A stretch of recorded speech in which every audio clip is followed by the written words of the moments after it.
ಬಸವಣ್ಣನ ಆಪ್ತ ಕಾರ್ಯದರ್ಶಿ ಹಡಪದ ಅಪ್ಪಣ್ಣನವರ 892ನೇ ಜಯಂತಿ ಆಚರಣೆ. ಲಕ್ಷ್ಮೇಶ್ವರ ತಾಲೂಕಿನ ತಹಶೀಲ್ದಾರ್ ಕಚೇರಿಯ ತಾಲೂಕು ಪಂಚಾಯಿತಿ ಪುರಸಭೆ ಸಿಗ್ಲಿ, ಬಟ್ಟೂರು, ಯಳವತ್ತಿ, ದೊಡ್ಡೂರು, ಅಡರಕಟ್ಟಿ ಗ್ರಾಮ ಪಂಚಾಯಿತಿ ಶಾಲಾ ಕಾಲೇಜುಗಳಲ್ಲಿ 12ನೇ ಶತಮಾನದ ಸಮಾಜ ಸುಧಾರಕ ಬಸವಣ್ಣನವರ ಆಪ್ತ ಕಾರ್ಯದರ್ಶಿ ವಚನಕಾರ ಶಿವಶರಣ ಹಡಪದ ಅಪ್ಪಣ್ಣನವರ 892ನೇ ಜಯಂತಿಯನ್ನು ಅವರ ಭಾವಚಿತ್ರಕ್ಕೆ ಪೂಜೆ ಸಲ್ಲಿಸುವುದರೊಂದಿಗೆ ಸಂಭ್ರಮದೊಂದಿಗೆ ಆಚರಿಸಲಾಯಿತು. ಸರ್ಕಾರಿ ಮಾದರಿ ಪ್ರಾಥಮಿಕ ಕನ್ನಡ ಹೆಣ್ಣು ಮಕ್ಕಳ ಶಾಲೆಯಲ್ಲಿ ನಡೆದ ಹಡಪದ ಅಪ್ಪಣ್ಣನವರ ಜಯಂತಿ ಆಚರಣೆ ಕುರಿತು ಶಾಲೆಯ ಪ್ರಧಾನ ಗುರುಗಳಾದ ಬಸವರಾಜ ಕುಂಬಾರ್ ಅವರು ಮಾತನಾಡಿದರು. ವರದಿ ವೀರಣ್ಣ ಹಡಪದ್, NKS TV4, ಲಕ್ಷ್ಮೇಶ್ವರ. ಸಮಾಜ ಅಂದ್ರೆ ಗೊತ್ತಲ್ಲ ನಿಮ್ಗೆ? ಚೌರಿಕರಂದ್ರೆ ಯಾರಪ್ಪ?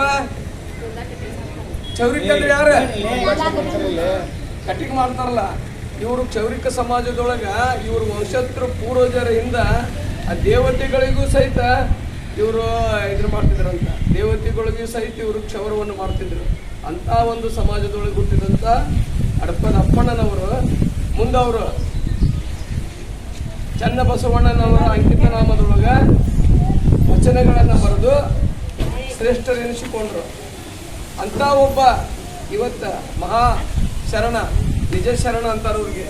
ಕಾಯಕ ಯೋಗಿ, ಕಾಯಕವೇ ಕೈಲಾಸವಂತ ಅಂತೇಳಿ ಅಂದ್ಕೊಂಡವರು ಅವರ ಜನ್ಮದಿನಾಚರಣೆಯನ್ನು ನಾವಿಲ್ಲಿ ಮಾಡೋದ್ರಿಂದ ಅವರ ತತ್ವಾದರ್ಶಿಗಳನ್ನು ನಾವು ಅವರ ವಚನಗಳ ಮೂಲಕ ಓದಿದಾಗ ಮಾತ್ರ ಇಂಥ ಜಯಂತಿಗಳನ್ನು ಆಚರಿಸಿದ್ದು ಸಾರ್ಥಕತೆ ಅಂತ ಹೇಳ್ತಾ ಎಲ್ಲರಿಗೂ ಮತ್ತೊಮ್ಮೆ ಪೂರ್ಣಿಮೆ ಹಾಗೂ ಹಡಪದ ಅಪ್ಪಣ್ಣನವರ ಒಂದು ಜಯಂತಿಯ ಶುಭಾಶಯಗಳನ್ನು ಹೇಳಿ ಎಂದಿದ್ದಾರೆ.